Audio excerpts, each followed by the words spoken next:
Hi there, Amanda here, and this is the third and final video in the series How to Create a Somatic Movement Practice. If you haven't seen it, what we talked about in the first video was how our teaching at the time of Nia and Aerial Yoga changed dramatically when David and I first trained in Somatics. And in that video I spoke about some of the ways in which we started to approach teaching differently. And I also gave a few tips at the end of the video as to how you could, with your own movement practice, start bringing in some of these somatic qualities to it. In the second video, I went on to speak about our aerial yoga practice and how our teaching changed to such an extent that we completely sort of did an overhaul of the whole program and offered it as a new teacher training. So if you haven't watched those videos, have a look in the description box to this video and there'll be a link to those videos and you can go and have a look and find some of the goodies out there. Anyway, today I'd like to I'd like to talk to you about our current practice and where we're at right now. So David and I, over the winter, we spent the winter house sitting in the Brecon Beacons, and during that time we began to develop our own programme. We started to put together ideas of how we'd put a course together, and almost before we knew it, the course was there and people were asking if we trained in this. So of course we said yes. And so I'd like to talk to you about how we did that and why we put the course together in the way that we did. So what's been really apparent to us through our whole somatic journey are the very principles behind what we've learnt from various different teachers. And of course these teachers also go back to the original for us, which is Thomas Hanna. So our movement practice comes from that style of Thomas Hanna somatics. And the principles are really important to us because we use those principles and the logic in a way behind how he taught those movements to apply it to other things that we do, to apply it to our life. One of the main things for us and the most important thing for us is the concept of moving from the centre and drawing our awareness back to our somatic centre in everything that we do.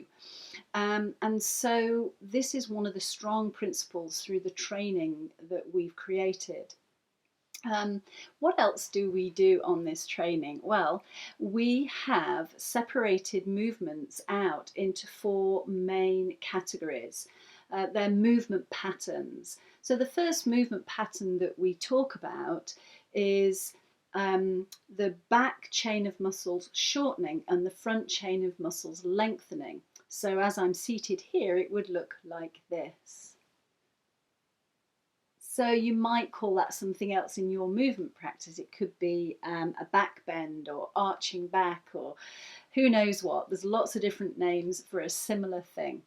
The second movement pattern that we teach movements from is the opposite way round. So it's when the whole front chain of muscles, so I'm talking all the way down to the pubic bone, the inner thighs and right down to the feet, when that whole front chain shortens and consequently the back chain lengthens. And you might think of it as forward fold, but actually it's a little bit different to simply forward folding. But it's that kind of idea. And now the third pattern is side to side. So if the space between the armpit and the pelvis, if that space there at the side of the body shortens, the other side lengthens. So one side shortening, one side lengthening is the third movement pattern that we deal with. And the fourth movement pattern we deal with is rotational, trunk rotational. And this actually involves all three of the previous movement patterns. And so the way that we look at our movement and explore our movement, whether we're teaching somatics or aerial yoga or developmental movement, is that we have the framework of these movement patterns as we're teaching and as we're moving. A very strong both principle in a way and technique that we have in our training is something I spoke about in the previous video, and this is pandiculation. And we're looking at pandiculation as almost like an intelligent way of moving. I mean, goodness me, cats and dogs do this 40 odd times a day. It's a natural instinct to them as they get up from one place to another, you know, from rest to moving. They do this automatically. It's like a whole body yawn. And yawning, in a way, is the only instinctive way we humans seem to pandiculate. So we look at the art of pandiculation and the different parts of it, the different elements to it, and why and how it's different to simply stretching. We have various different techniques as well, apart from pandiculation, and they all seem to end in shun. So we've got differentiation, fractionation, and integration. So we look at different elements to moving. It's really about either taking bits apart, so how, when we look at a whole movement pattern, where are all the different bits involved, and then putting it back together again and moving as a whole. Apart from the actual movements, there are 15 basic movements that we look at, but we teach all the different component parts to each of those 15, and we look at lots of variations to each of those 15. Apart from that, and the Soma scans, which we looked at in the first video, we did a little mini seated one, and we do 4 different ways of doing Soma scans. Apart from that movement teaching, we look at teaching skills, basically. The art of cueing. We look at language. It's a huge part. It's one of David's passions, really, this use of language and how we can be better communicators through good choice of words. Or effective communicators through good choice of words. So language comes into it a lot, as do other aspects, other elements such as motor planning and teaching to what you observe in a class, and also class sequencing. We look at this a lot, and that is connected to the whole principle of moving from centre. And what order to put things in, and how to build up a good creative class. So basically, the training that we ended up creating offers all the components that we personally find really important when we're teaching classes and workshops.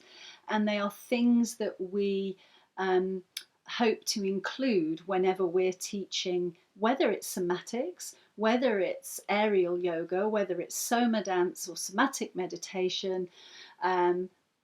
We have included the elements that we feel are really important in order for either people to teach a somatic movement practice or to experience it for themselves. So if you're interested in finding out more about those elements and how you can train with us, we've now got a training page on our website. And again, in this description box to this video, it might be up here, it might be down there, it might be that way, it might be that way. I'm not sure where it's going to be. But in the description box, you'll find a link to our training page on the website that will give you more information, and it also has a little space for you there to register your interest. I do hope this series has been of interest to you and you've found some useful insights into how you can make your movement practice more somatic, whether that's taking time to simply notice what's happening, whether that's giving yourself a slightly longer shavasana in yoga and going through the whole body, scanning through, and not just the external body, but the internal soma. or whether that's for slowing down your movement and pandiculating your movements from that contraction to slow release, and then pausing for more updates for your neurology. So hopefully, out of all the different bits and pieces I've spoken about over the last 3 videos, there'll be something of use to you.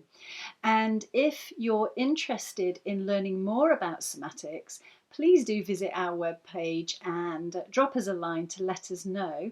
And if you've been incorporating some of these somatic learnings into your own movement practice, drop us a comment on this video. We'd love to hear from you. Thank you so much for taking the time to watch these videos, and I'll see you soon.